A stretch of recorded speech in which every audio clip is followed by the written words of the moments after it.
parte já se tocou neste assunto, mas no seu livro há um destaque maior para os registros chineses, também mesopotâmicos. Como é que vê essas tradições em relação à narrativa do Gênesis? De que maneira é que reforçam ou desafiam a relação, em relação ao dilúvio?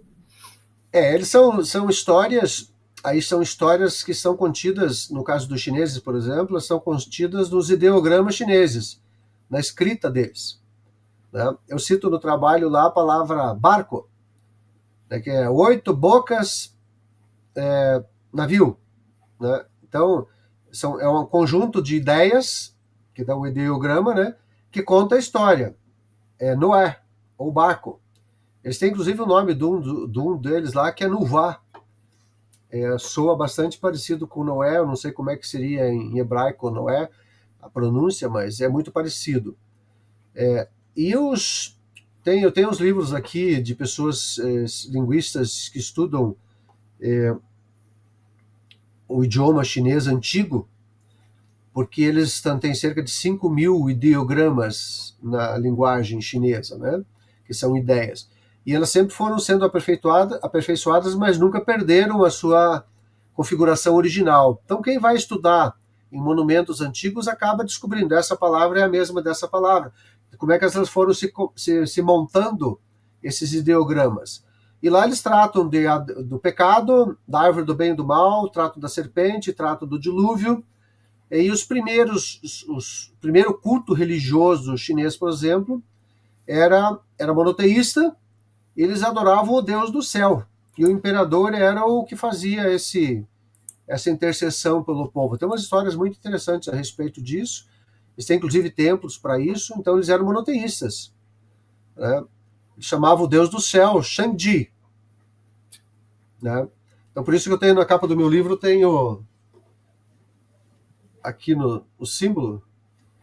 Aqui à esquerda aqui é chinês, Shangji. E aqui à direita é Allah, o Deus islâmico.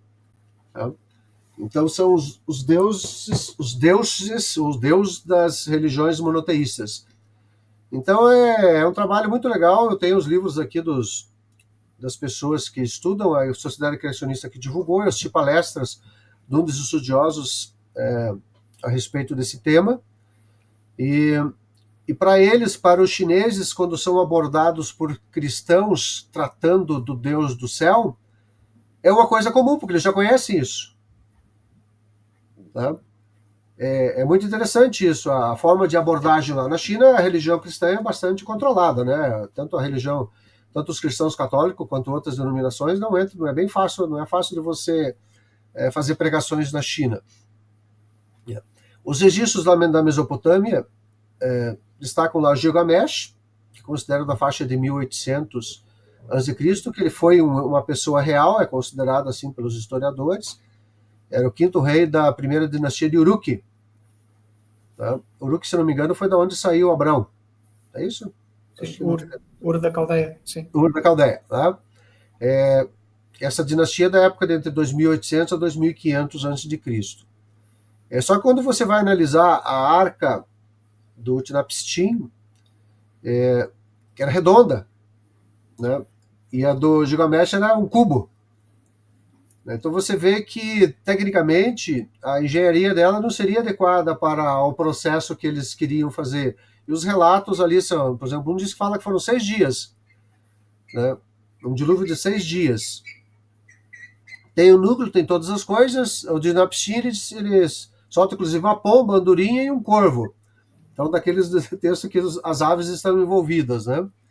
E tem Atrahasis também, que é também da mitologia suméria,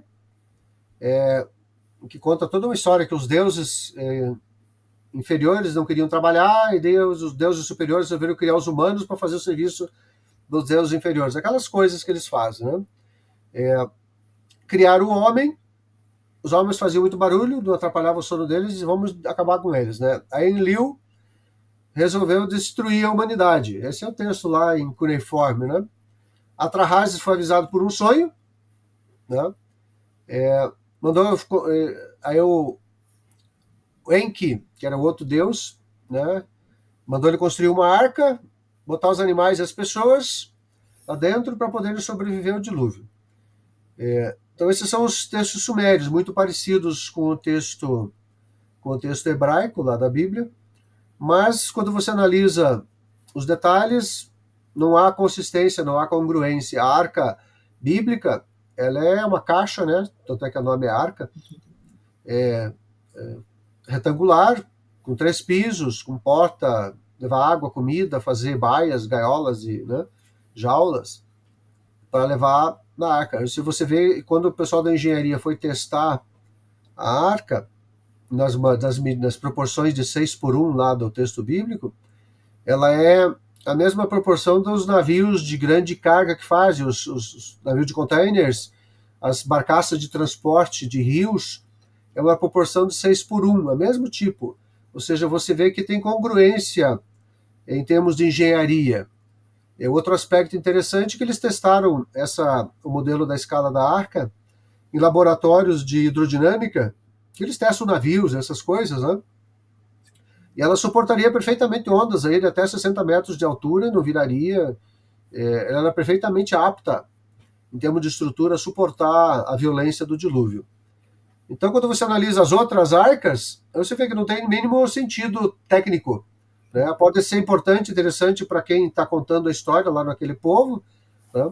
Mas quando você analisa sob a ótica da ciência tradicional, ela não sobreviveria, né? E é ao passo que a arca do texto bíblico sobreviveria perfeitamente, tecnicamente falando, né? Há pouco tempo passou aqui um documentário em que falavam que construíram essa arca da Mesopotâmia, redonda, mas flutuou pouco tempo, depois começou a afundar. E realmente essa questão da proporção de 6:1, que hoje a ciência mostra que de facto, quer dizer, dá confiança. Dá confiança. Ela era uma Apesar de estrutura viável. côvados, mas quando vamos fazer a mudança, bate certo. Bate, funciona. Funciona.